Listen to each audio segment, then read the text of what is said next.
अस्सलामुअलैकुम, welcome to our channel architect.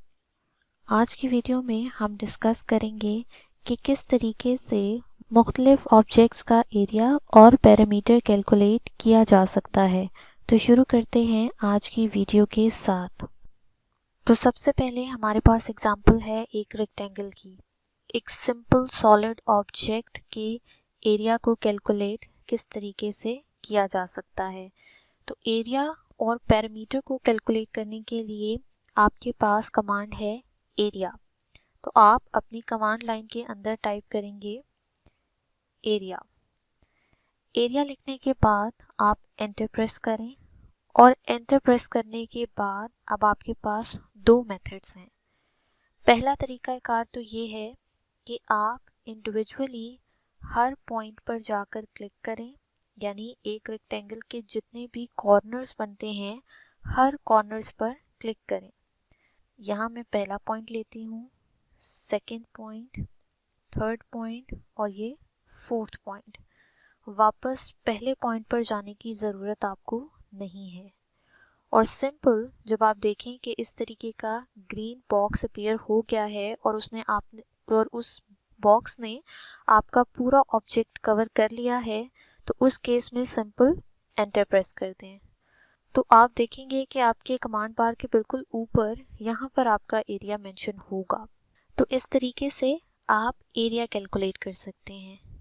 इसके बरअक्स दूसरा तरीका आपके पास ये है कि आप एरिया की कमांड दें और यहाँ पर आपको नज़र आ रहा है ऑब्जेक्ट, यानी आपने सिंपल ऑब्जेक्ट पर क्लिक करना है और आप उस ऑब्जेक्ट को सिलेक्ट करें जिसका आप एरिया कैलकुलेट करना चाहते हैं। तो मैंने यहाँ पर इस रेक्टेंगल को क्लिक किया तो आप देखेंगे कि यहाँ पर एरिया लिखा आ रहा है स्क्वायर इंचेस में, स्क्वायर फीट में और साथ में आपके पास पेरीमीटर भी लिखा आ रहा है। तो इस तरीके से आप एक सॉलिड रेक्टेंगल का एरिया कैलकुलेट कर सकते हैं। अब इसके साथ अगर आपने एक सर्कल का एरिया कैलकुलेट करना है तो आप सिंपल एरिया की कमांड दें और ऑब्जेक्ट की ऑप्शन को क्लिक करके अपने सर्कल को सिलेक्ट करें। तो इस तरीके से आपके सर्कल का एरिया निकलेगा स्क्वायर इंचेस में, स्क्वायर फीट में और साथ में सर्कल का सर्कमफ्रेंस मिलेगा। ये बात याद रखें कि जब आप किसी भी कॉर्नर्ड ऑब्जेक्ट के लिए, यानी किसी स्क्वायर, रेक्टेंगल, ट्रायंगल जिनके कोने बने होते हैं, उन ऑब्जेक्ट्स का एरिया कैलकुलेट करेंगे तो आपको एरिया के साथ पेरीमीटर मिलेगा।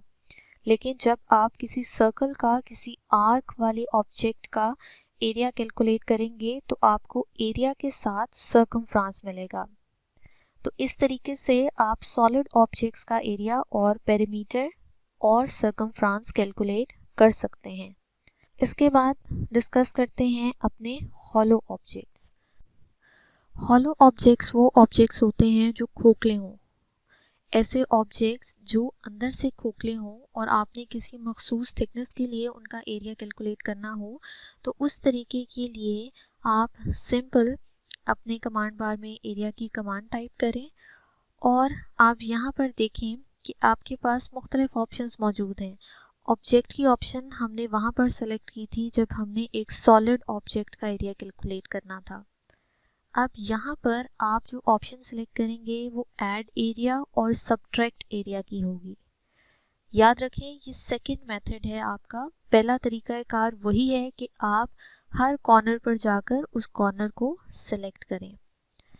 तो ऐड एरिया की कमांड को सिलेक्ट करें और जो सबसे आउटर ऑब्जेक्ट है आपका, यानी यहाँ पर ऑब्जेक्ट की ऑप्शन को सिलेक्ट करें और जो सबसे बाहर वाला आपका बाउंड्री है, आपका रेक्टेंगल है या सर्कल है, उसको आपने सेलेक्ट करना है।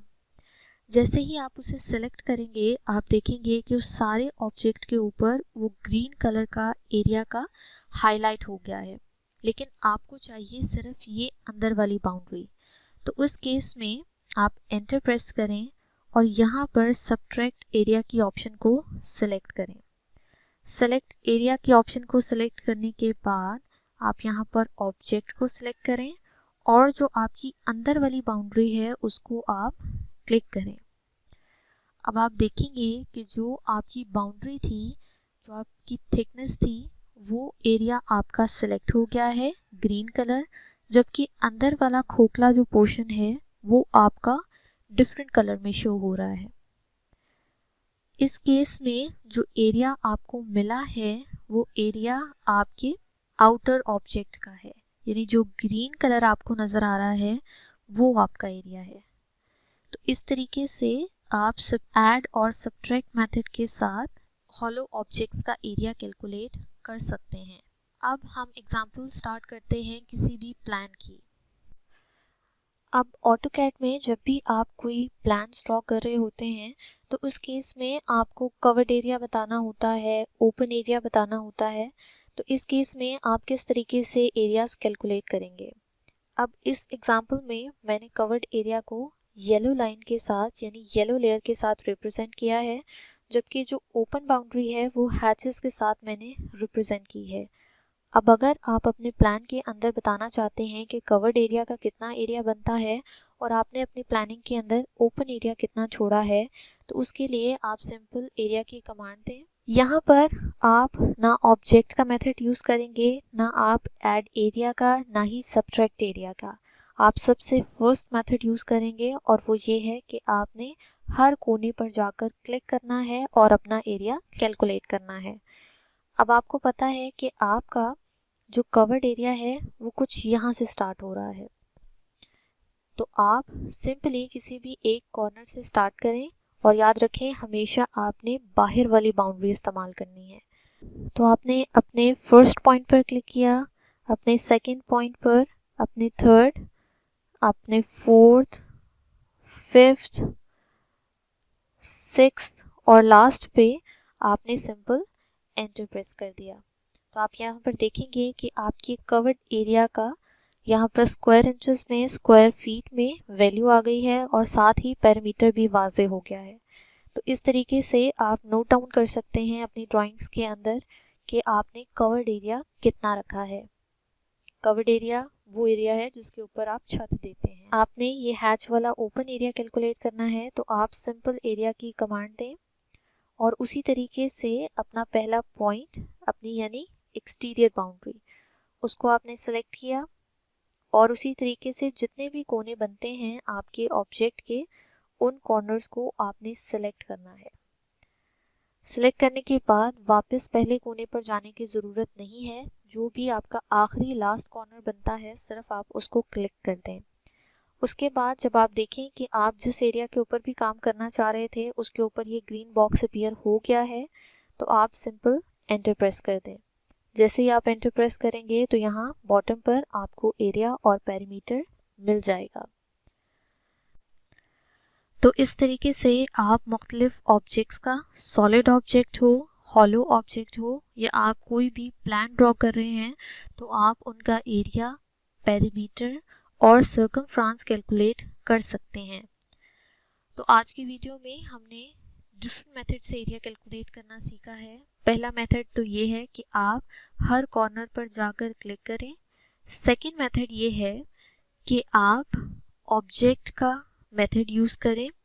थर्ड और फोर्थ मेथड ये है कि आप ऐड एरिया का मेथड यूज़ करें या सब्ट्रैक्ट एरिया का मेथड यूज़ करें।